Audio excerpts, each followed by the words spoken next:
सन्मति सागरम पंचपरमेष्ठी भगवान की, द्वादशांग जिनवानी माता की, चारित्र्य चक्रवर्ती समाधि सम्राट मुनिकुल पितामह धर्म साम्राज्य नायक 20वीं शताब्दी के प्रथम आचार्य भगवान श्री शांति सागर जी मुनि महाराज की जय हो। परम पूज्य आचार्य भगवान श्री विद्यासागर जी मुनि महाराज की जय हो।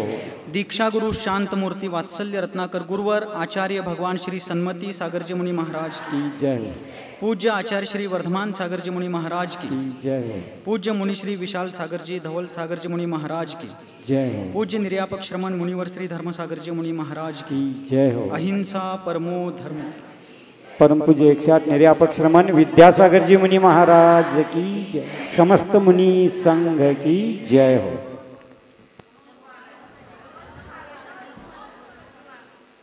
सहज आलो भेटायला आणि मला लावलं चटणी कुटायला अशी परिस्थिती झाली। पूजनीय विशाल सागरजी महाराज, पूज्यवर श्री धवल सागरजी महाराज, पूज्य श्री उत्कृष्ट सागरजी महाराजांनी क्षुल्लक श्री मंथन सागरजी महाराज यांच्या 2024च्या वर्षायोगाचा लाभ आपल्या सर्वांना लाभलेला आहे। आचार्य म्हणतात, कुठल्या तरी जन्मांतराच्या पुण्याच्या उदयाने साधू संतांचं सानिध्य लाभत असतं। कित्येक ठिकाणी आम्ही राजस्थानमध्ये विहार केला। महाराज मराठी में चलेगा?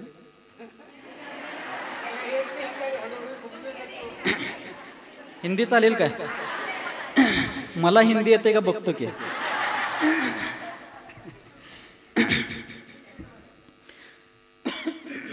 राजस्थान में हमने बहुत दुर्गम क्षेत्रों में विहार किया।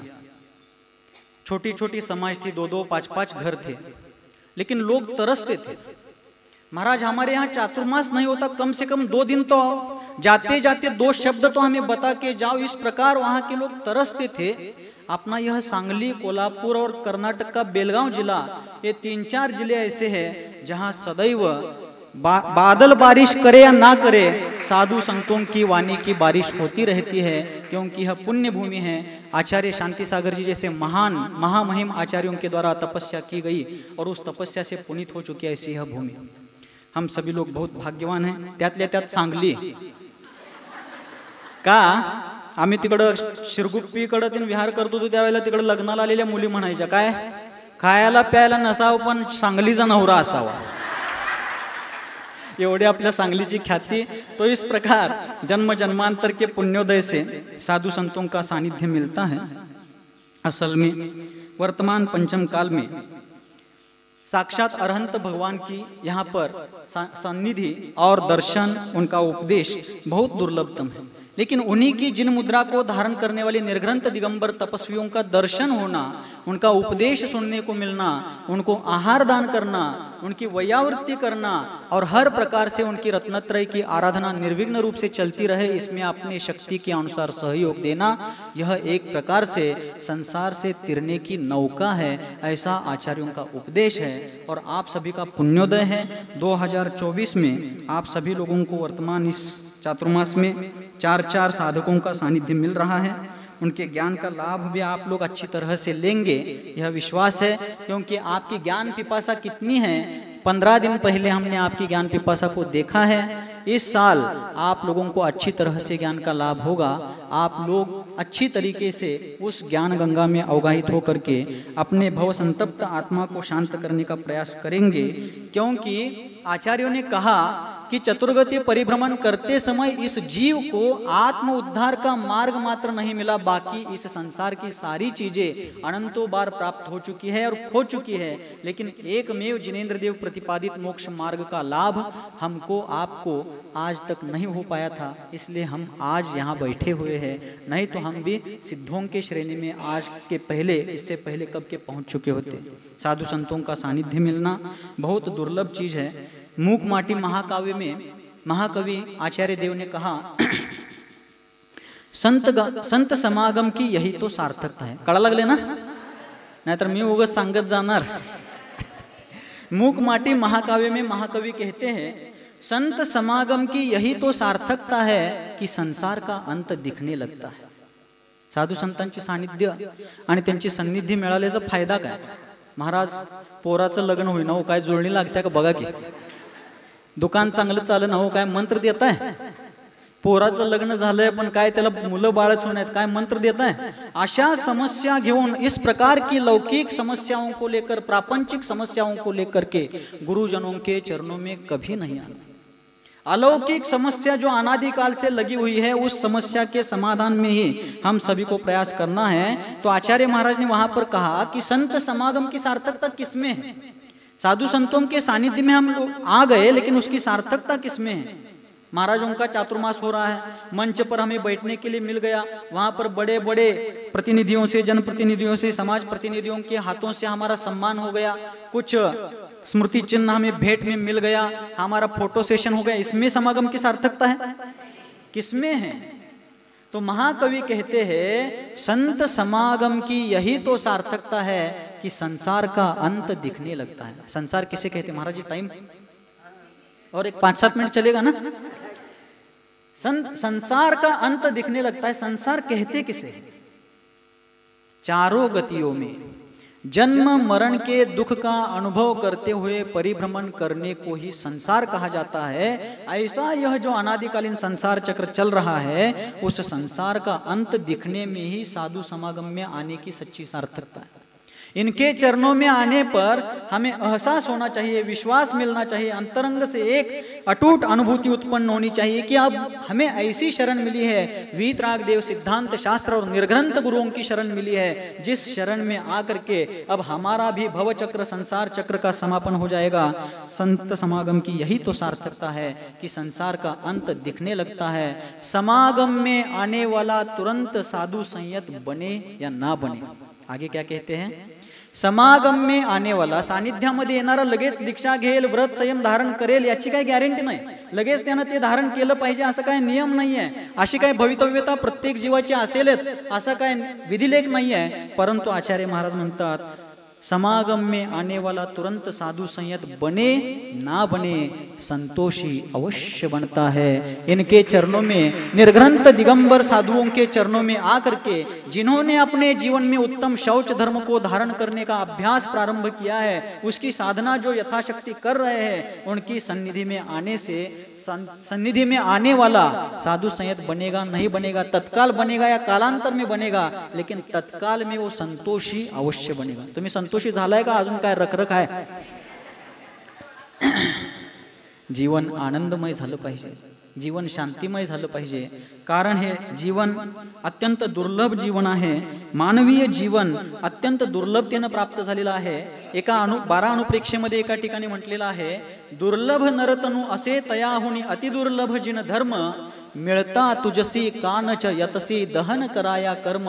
असा दुर्लभ मनुष्य पर्याय, दुर्लभाती दुर्लभ जैन कुल, त्यामध्ये सुद्धा सांगलीसारखं स्थान जिथं सर्वत्र आसपास धर्म आणि धर्मात्म्यांचं निमित्त आपल्याला प्राप्त होऊ शकतं. आणि अशा सगळ्या द्रव्य क्षेत्र कालभावाची अनुकूलता मिळालेली असताना कर्म दहन करण्याचा पुरुषार्थ, संवर निर्जरेचा मार्ग धारण करण्याचा पुरुषार्थ का करत नाहीस जीवा? अशा प्रकारची प्रेरणा पूर्वाचार्यांनी, नीतिकारांनी, जैन विचारकांनी आपल्या समोर मांडलेली आहे. तर आपल्या सर्वांचं कर्तव्य आहे की आपण ही वर्तमान जीवनामध्ये आपल्या आत्मउत्थानाचा मार्ग जो आहे त्याचा शिलान्यास या जीवनामध्येच करायचा आहे. कारण साधू संतांचं सानिध्य फार दुर्लभ आहे. एका ठिकाणी संस्कृत नीतिकारांनी सांगितलं की प्रत्येक जंगलामध्ये हजारो लाखो वृक्ष असतात, परंतु चंदनाचं झाड सगळ्याच जंगलामध्ये असत नाही. हत्ती जंगलामध्ये सर्वत्र अनेक ठिकाणी हजारो लाखो हत्ती आपल्याला भेटू शकतात, पण मस्तकामध्ये, गंडस्थळामध्ये गजमुक्ता घेऊन फिरणारे हत्ती या जंगलामध्ये फार दुर्लभ आहेत. त्याच प्रकारे या धर्तीवरती साधू म्हणून स्वतःला इतरांच्याकडून साधू म्हणवून घेऊन फिरणारे अनेक लोक आहेत, पण खऱ्या अर्थानं साधुता धारण करणारी या विश्वाच्या पाठीवरती फार थोडे जीव आहेत. आणि तशाच पैकी असणाऱ्यांमध्ये या साधुत्रयांचं, साधू चतुष्काचं आपल्याला सानिध्य या ठिकाणी मिळत आहे. तर आपण सर्वांनीच आहारदानामध्ये, वयावृत्तीमध्ये आणि ज्या ज्या आपल्या शक्तीला अनुसरून भूमिका पार पाडता येतील त्या सगळ्याच प्रकारे आपण या चातुर्मासामध्ये सहभाग नोंदवून, तुम्हाला सवाल घेता येत नसेल, राहू द्या, जबाब तर देता येतोयच की का नाही. आता ज्या वेळेला जिथं चातुर्मास स्थापना होईल, कलश स्थापना होईल, सवाल बोलले जातील, बोली बोलली जाईल, तुम्हाला सवाल बोलण्याची शक्ती नसेल, राहू द्या. धर्म करण्यासाठी पैशाची काहीही गरज. धार्मिक कार्यक्रमांच्या आयोजनासाठी मात्र पैसा निश्चितच गरजेचा आहे. धार्मिक आयोजन पैशाशिवाय होऊ शकत नाही, पण पैसा सोडल्यावर जेवढा चांगला धर्म आपण करू शकतोय तेवढा पैसा ठेवून घेऊन धर्म होऊ शकत का सांगा बरं. सगळेजण आपापली पर्स तिथं बाहेर ठेवून इथं बसतात, बसता का. जर तसं झालं, महाराज आहेत का गेल्यात, पाऊस पडालाय, भिजाल्यात, काय व्हायला, अजिबात काय संबंध नाही, उद्या येऊन बघू, पण पहिला पर्स कोण नेतील का त्याच्याकडे आम्ही बघणार. म्हणून हे सगळे परिग्रह चिंतेला कारण आहेत, दुःखाला कारण आहेत. जितके परिग्रह अधिक कमी होतील तेवढंच धर्मध्यान धर्म पुरुषार्थ चांगला होणार आहे. पण धार्मिक आयोजन पैशाशिवाय होऊ शकत नाही. तरी देखील तुम्हाला पैसा देता येत नसेल, तेवढी शक्ती नसेल, वेळ तर नक्कीच देता येतोय, आहारदान नक्कीच करता येते. वयावृत्तीला भली इथं महाराजांची तुम्ही वयावृत्ती शारीरिक रूपाने जरी करू शकत नसाल, भावनिक रूपाने करा की या साधू संतांचं स्वास्थ्य, यांची रत्नत्रय आराधना निर्बाधपणे अव्याबाधपणे वाढत राहू दे, आणि इतकी वाढत राहू दे की विशुद्धी लब्धीच्या अंतिम स्थानाला प्राप्त होऊपर्यंत त्या साधनेमध्ये कोणत्याही प्रकारचं व्यवधान येऊ नये, अशा प्रकारची भावना बाहेर तर काय अडचण नाही आपल्याला. आणि त्यांच्या प्रती भावलेली भावना आपल्या हिताला कारण बनते. कारण आमचे आचार्य महाराज गुरुदेव सन्मति सागर जी महाराज हमेशा कहते थे, जो दूसरों का हित चाहता है वो अपने हित का बीजारोपण करता है. जो दुसऱ्यांच्या हिताची भावना करतो तो आपल्या हिताचं बीजारोपण करतो. असे आमचे भाग्य विधाते आचार्य भगवान सन्मति सागरजी महाराज सदैव म्हणायचे, आपल्याला भावना करायला तर काहीच अडचण नाही. तर अशा प्रकारे ह्या महाराजांचं सानिध्य आपल्याला लाभलेलं आहे. पहिला आम्ही कधी भेटलो नव्हतो, कधी गाठभेट झाली नव्हती. आज अचानकच आलो. अचानक एवढ्यासाठी येणं केलं, अचानक इसलिए आना हुआ क्योंकि कल हमें भी धामनी से निकलना था. कल सिद्ध चक्र विधान का अंतिम दिन वहां पर है, हमें परसों समडोली पहुंचना है. इसलिए यहाँ से कल निकलने के पहले, क्योंकि हमारा कल जाने का रास्ता दूसरा है. जीवन के हर समय पर रास्ते अलग अलग होते हैं, एक ही रास्ते पर व्यक्ति हमेशा नहीं चल पाता है. कल जाने का रास्ता अलग है. यहाँ पर साधु संत आए हुए हैं, इतने पास में होकर भी यदि हम नहीं मिलते, व्यक्तिगत हमारा इनका कोई नुकसान नहीं होता, लेकिन समाज को अच्छा संदेश नहीं मिलता कि इतने पास होकर भी यदि साधु संत मिलते नहीं, यदि साधुओं में ही आपस में इतनी एकता नहीं है और साधु संत हमें ही समाज की एकता का उपदेश देते हैं, तो ये तो भोंदू बाबा है. ऐसा समाज में संदेश जाएगा, मिसअंडरस्टैंडिंग हो जाएगी. ये भी बात हो गई. और साथ साथ वात्सल्यांग की पुष्टि का भी एक कारण है. दूसरी बात, साधु संत बहते हुए पानी की तरह, बहती हुई हवा की तरह है. एक बार आगे निकल गए, फिर दोबारा इधर आना होगा ना होगा. हमने कब सोचा था कि शांति सागर जी महाराज हमारे साथ शिखर जी के लिए आएंगे, लेकिन वापस दक्षिण भारत में नहीं आ पाएंगे. कहाँ समडोली और कहाँ सिंगोली, वहां समाधि उनकी हो गई. जीवन नश्वर है, जब तक जीवित है आनंद के साथ, प्रेम के साथ, साधर्म्य वात्सल्य के साथ जीवन जीना चाहिए. क्योंकि भावी जीवन की हमें कोई जानकारी नहीं है कि भविष्य का जीवन हम कब तक जीने वाले हैं, कैसा जीने वाले हैं, कहाँ रहने वाले हैं, क्या रहने वाले हैं. इसलिए हिंदी नीतिकार ने एक जगह पर कहा है, कल का दिन किसने देखा, आज का दिन खोए क्यों. उद्याचा दिवस बघितलाय तुम्ही, कॅलेंडर मध्ये बघितल्याला सांगू नका, खरोखर बघितलाय का. कल का दिन किसने देखा, आज का दिन खोए क्यों. जिन घड़ियों में हंस सकते हैं उन घड़ियों में रोए क्यों. म्हणून सदैव हसतमुख जीवन, आनंदमयी जीवन, प्रसन्नतापूर्ण जीवन जगण्याचा प्रयत्न आपण सर्वांनी करायचा. या साधू संतांच्याकडून हेच आम्ही शिकायचं आहे. पूजनीय निर्यापक श्रमण धर्मसागरजी महाराजांचं वय आता 83 वर्ष आहे. बडे महाराज जी की उम्र अभी 83 साल है. उत्कृष्ट सागरजी महाराजांचं वय माझ्या मते 84-85 दरम्यान असेल. 84-85 दरम्यान वयोवृद्ध असणारे हे साधू, हे लोग शरीर से वृद्ध हो गए हैं, लेकिन इनका मन आज भी जवान है. इनकी साधना, इनकी प्रोत्साहना आज हम जैसे लोगों को भी प्रेरित करते हैं. ऐसे साधकों की तरफ देख करके हमें आनंदमयी खुशहाल जीवन जीने का प्रयास करना है, इसी में प्रेरणा लेना है. यह चातुर्मास आप लोगों को लॉटरी के रूप में मिला है. बहुत से बारामती वाले, पुणे वाले, उधर वाले, इधर वाले और भी लोगों ने प्रयास किए थे, किंतु आचार्यों ने कहा है, शास्त्रों में यहाँ तक वर्णन किया है, साधु संतों की बात छोड़ दीजिए, तीर्थंकरों को श्रीफल चढ़ाने के लिए कोई नहीं जाते.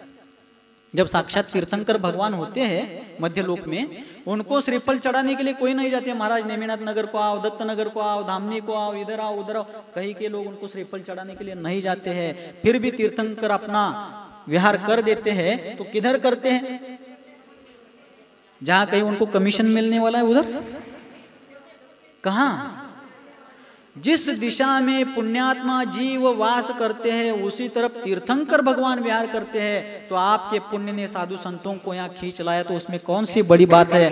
लेकिन तालियां बजाने में जीवन की सार्थकता नहीं है, अच्छी बात की अनुमोदना करने में कोई बात नहीं है। लेकिन आज हमारा समाज सिर्फ ढम ढम ढम ढोल बजाने में और ताली बजाने में ही सीमित रह गया है, उत्सव प्रिय समाज हो गया है। असल में धर्म का मर्म क्या है, वस्तुनिष्ठ धर्म, वस्तु स्वभावात्मक धर्म क्या है, इस तरफ हम सभी को ध्यान देना बहुत आवश्यक है। अतः यह वर्तमान चातुर्मास आप लोग अच्छी तरीके से इसमें सम्मिलित होकर के मुख्य रूप से तत्व का अधिष्ठान हमें प्राप्त करना है। तत्वार्थ को अर्थात वस्तु स्वरूप को समझ करके, वस्तु स्वरूप का निर्णय करके, हमारे भीतर के अंतरंग में छाए हुए अनादिकालीन अज्ञान रूपी अंधकार को, मोह रूपी अंधकार को सम्यक दर्शन रूपी रत्न दीप के प्रकाश से उस अंधकार का नाश करना है। लेकिन उसके लिए तत्व का मंथन करना पड़ेगा, फिर उत्कृष्ट साधना की ओर बढ़ करके परिणामों को धवल बनाना पड़ेगा। तब कहीं आत्मा का विशाल स्वरूप प्रकट हो जाएगा और आत्मा अपने ध्येय तक, अपने साध्य तक, अपने अंतिम गंतव्य तक पहुंच पाएगी, अर्थात हम सभी का आत्मोत्थान होगा। इसी भावना के साथ अंतिम पंक्तियां बोल करके वाणी को विराम देता हूं। किसी ने कहा है, संतों का हो साथ अगर तो सार दिखाई देता है। सार म्हणजे कटाचं मंचिलाने आहे। संतों का हो साथ अगर तो सार दिखाई देता है। मिटती हुई मानवता को आकार दिखाई देता है। होली, दशहरा और दिवाली रोज आते हैं और चले जाते हैं। रोज एक काहीतरी सण येतोयच की आपल्याकडे, काही ना काही सण उत्सव येतच राहतात, परंतु सत्संगतीची महिमा काय? संतों का हो साथ अगर तो सार दिखाई देता है। मिटती हुई मानवता को आकार दिखाई देता है। होली, दशहरा और दिवाली रोज आते हैं और चले जाते हैं। संतों के सानिध्य में हर दिन त्योहार दिखाई देता है। सण उत्सव रोज येतात जातात, पण साधू संतांचं सानिध्य म्हणजे एक प्रकारची पर्वणी आहे। साधू संत येती घरा, तुम्ही एवढ्या अभ्यासाचे आहे मला माहित आहेच, पण या चातुर्मासामध्ये पूर्णतः अवगाहित होऊन साधू संतांच्या वयावृत्तीबरोबरच आपल्या स्वतःची आत्मवयावृत्ती अर्थात ज्ञानाचा लाभ करून घेऊन तत्वार्थाचा निर्णय करायचा आणि आपल्या जीवनाला सार्थक करून घ्यायचं। याच मंगल भावनेसहित अहिंसा परमो धर्म की गुरुवर आचार्य भगवान श्री सन्मती सागरजी मुनी महाराज की जय हो। परम पूज्य 108 निर्यापक